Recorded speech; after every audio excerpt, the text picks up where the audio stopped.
Hello everyone, it's Georgia here. Yes, I'm back. So, yes, we had Reynolds, so that was a part of people that have had, I should say, S.L.E. So, I'm going to do other ones. Of course, pneumonia is quite prevalent, chest infections, because your body is attacking your immune system even though you're not ill, which is why it causes such illnesses. Anyway, so today I'm going to talk about, I'm going to call it lupus on my mind, the mental side of lupus. Now, lupus can actually affect your brain. So it can be, you can have lupus attacking your brain. I haven't been affected by it, which is, you know, I'm very grateful for that, because it can't be cured. So that is a very serious thing. I met one female, she had lupus in her brain, but unfortunately she passed away. So that's even more rare than it attacking your other organs like the kidneys, your heart. It can. I've met quite a few people that their S.L.E has attacked their organs, so they've had kidney failure and so forth. But the lupus on my mind, I'm thinking of more mental, is the mood swings. Now, there is a bit of a difficult thing here, because you could say, am I upset or depressed because of the lupus and having to take medication and having bad days, and, you know, and people not understanding me and my symptoms? Can that cause your depression? But it is said lupus can, one of the side effects of lupus, or symptoms I should say, is mood swings and depression. So, you know, you can be right up there with your mood, and you can be right down here with your mood.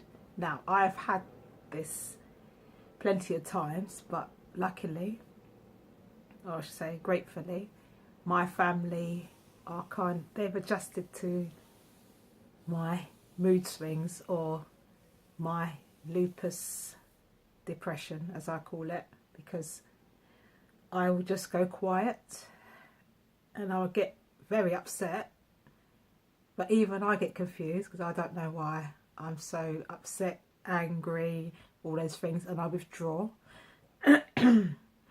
And I don't think I think people are too scared to talk about mental health issues, so they tend to shy away from it. But the more you do that, the more people are going to misunderstand you and your ways. Now, if people have adapted to your ways, then they won't have a judgment based on you personally, which I think can make all the difference. Because you could have, if someone doesn't know you and then you're going through a lupus depression or a mood swing, they may feel that you are not stable, or that they have done something and it's created a situation out of a non-situation.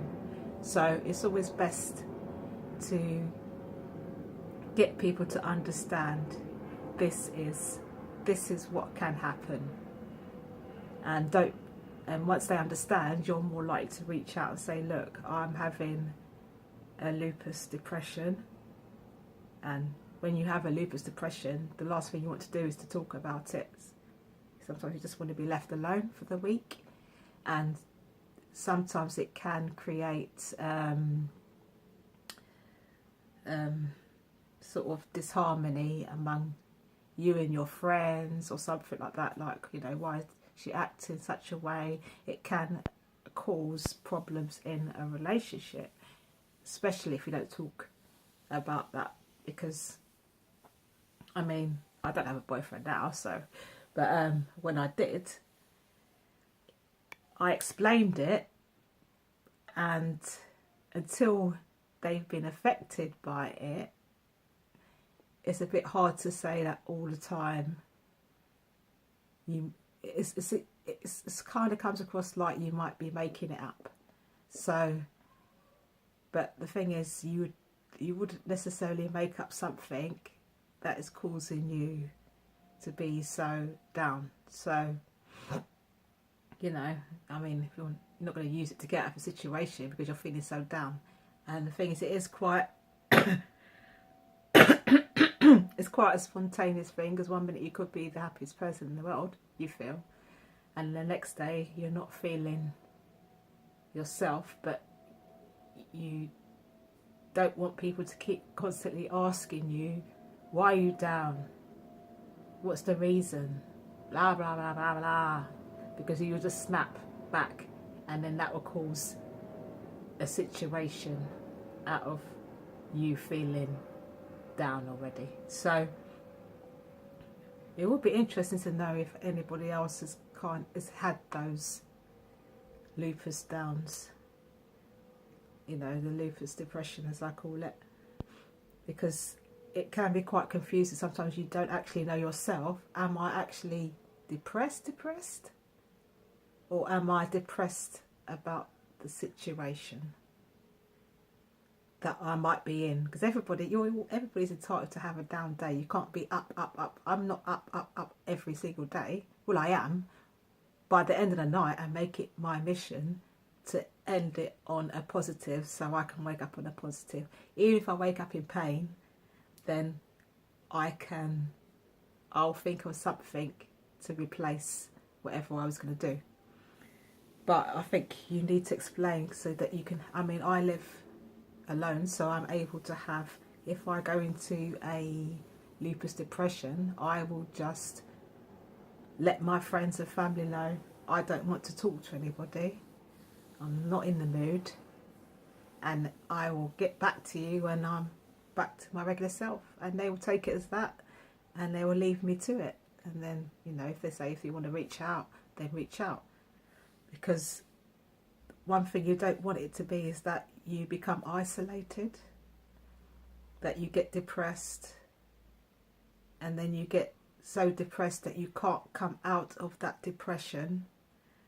Because I got so depressed that I went to the doctors, and they offered me tablets. But I thought, I take so many tablets, I'd rather have counselling. So they offered me the counselling, but the waiting list was like 6 months. So I personally, I think counselling is very underrated. It's a good thing, because it makes a difference to talk to someone you don't know than it is to someone, you know, like family, that might get offended if you just want to say, like, this is the problem I have with you. Because sometimes, I mean, I like people to say, if I did something, I'd rather they just tell me, and, you know, it's water under the bridge and I'm back to normal, whatever. I don't get offended by when people tell me something. It's only if they hold on to it I get offended. But yeah, I helped myself out of it. But then obviously with other things, you do have to, you know, relinquish some control and talk to somebody else, because you might think you're doing the best thing in the world, but, you know, as I say, even a coach needs a coach, you know. So I think it's always good to, if you're going to talk about S.L.E, you have to talk about, or lupus I should say, you have to talk about the depression side, because it's a very real thing. And even if you just want to, even if it's not a clinical depression, it's still a depression of your feelings. So it should be taken in regard as being something quite serious, because you don't want it to get to the point where you neglect taking your tablets, because you have gone so far down that you're now neglecting your health. So it's very important to talk about it openly. I don't think there should be anything ashamed about. Well, I mean, I'm not perfect, but you train yourself to have, you find methods. Oh, well, I found my method of, if I'm having a mental kind of, not breakdown, but a kind of down time, I go to the park. Nature is my thing. It helps me just relax, breathe, and just reinvigorate whatever it is in my mind to go through, with the silence, no phone, no nothing. Switch it off, put on your favourite music, relive a happy time. Do whatever you have to do just to get yourself out of that moment.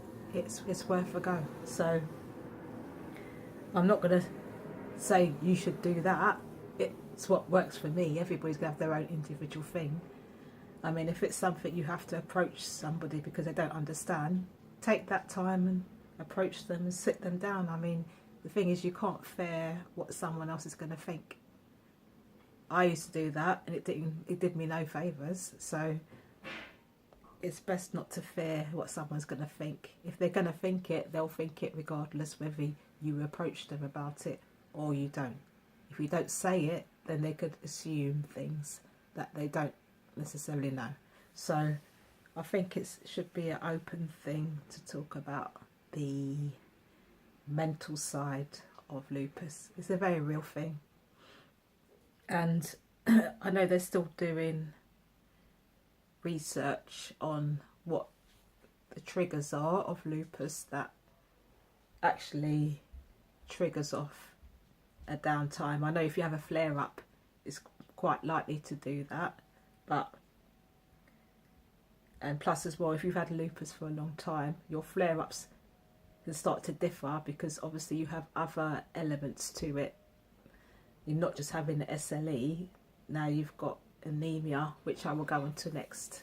My next one will be about the anemia, and that will be coming from, are you in the anemia from taking azathioprine for a long term? That can cause your blood cells not to generate enough, and they become quite big, swollen.